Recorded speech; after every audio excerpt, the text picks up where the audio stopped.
Je suis très à l'aise pour parler de El Hadj Djoumourou Dia parce que c'est quelqu'un que j'ai connu personnellement depuis l'université Gaston Berger de Saint-Louis,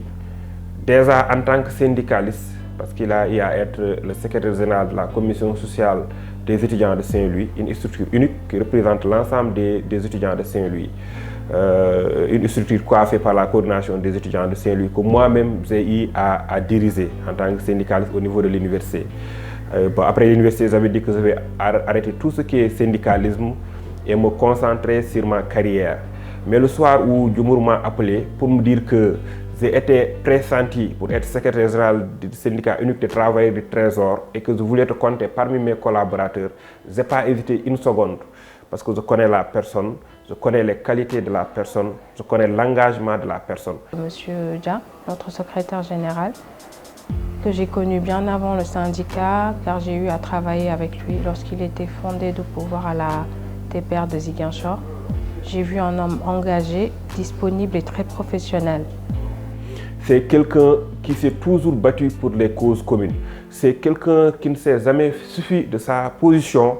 ou bien des prestiges ou bien des avantages du moment pour rester dans son coin et délaisser les causes communes. C'est sa nature, c'est sa personne. C'est ce qui m'a rassurée lorsque j'ai entendu parler de sa candidature. Alors j'ai fait partie de ce comité lorsque le secrétaire général sortant nous a proposé le profil de M. Dia. Et lui, lorsqu'il a été à la tête, pour lui rendre hommage et témoigner de son intégrité et de sa loyauté, a bien voulu continuer son combat. Mais ce qui m'impressionne le plus, c'est Djoumourou, c'est un syndicaliste exceptionnel. Pourquoi exceptionnel?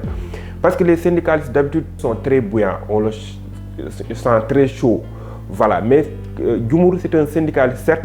mais un syndicaliste très posé, un syndicaliste très calme, un syndicaliste très courtois, un syndicaliste très poli et un syndicaliste très serein.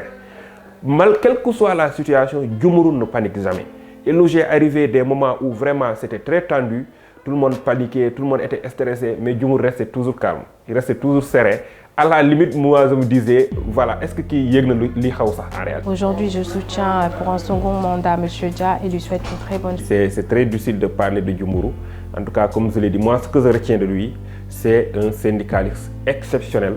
un syndicaliste qui a tout d'un syndicaliste engagé, professionnel, en tout cas gëm lu muy def, mais un syndicaliste aussi dans l'autre sens, calme, posé, serein, avec un sens très élevé de la responsabilité. wax ci koo xamante ni da ngaa sopp jikkoom lool loolu lu xaw a compliqué la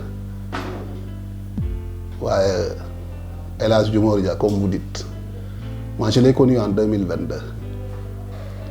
par le biais de Bamba Cissé qui était secrétaire général de ce syndicat. Nous avons quand même la chance d'avoir un syndicat unique de tous les travailleurs du Trésor. loolu moom ñu ngi koy sant yàlla bu baax par rapport à d'autres structures yoo xam ne da nga fay gis ñaar ba ñetti syndicat ñun benn la ñu am ñëpp ci lañ tënku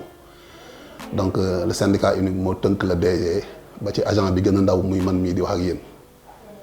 tey duñ fi ñëwoon pour waxtaan ak yéen ci élection yi nga xam ne moom ñuy jëm le 29 novembre fële sa teeru bi ñun nag sunu candidat mooy El Hadj Djoumourou Dia mooy EG ba nga xam ni moo fi nekk te nun fas yéene nun ko jàppale ndax ci lan programme ba nga xam ni teg na ko mooy réalisation yi nga xam ni def na ko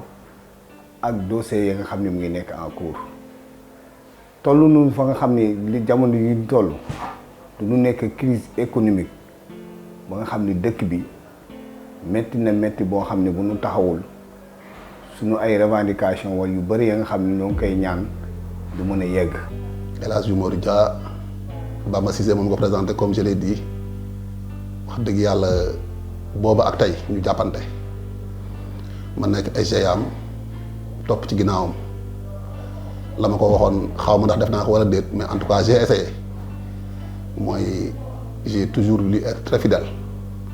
topp ci ginnaawam wax dëgg yàlla mais xam ay jikkoom aussi parce que olof dafay wax ne soo àndee ak nit ki ngeen tukki ngeen ànd bokk fanaan xamante dina leen yomb te ñaar yooyu yëpp def nañ ko mën ak moom donc nous avons été au Mali ñu dem suma hôtel bi ñu daloon man suma climatisation baaxul ma fanaan néegam donc nous avons passé une nuit ensemble et nous avons voyagé ensemble à plusieurs reprises d'ailleurs. moom nag am na fu mu jëlee kër gi am na fu mu ko yóbbu te bu nu yaakaaree ni daan ko mën a continuer mu jëm kanam nun ko jàppale élection yi di ñëw mu mën ko jëlaat si kàttanu yàlla incha allah rabbi. yàlla na ko yàlla defal jàmm li muy wut nii waaw yàlla na ko ci yàlla defal ndam yàlla na ko ci yàlla defal ndam man loolu rek laa ko yéene loolu rek laa ko yéene ak lu mën a xew man moom na am ndam rek ma personne m'importe peu moom na am ndam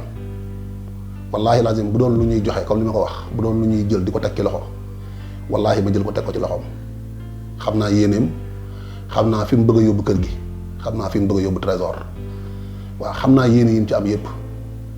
am na yoo xam ne doo ko mën a wax devant les caméras et tout mais wallahi lazim xam naa yéeneem yàlla na ko yàlla defal jàmm yàlla na ko yàlla defal lu kawe njortam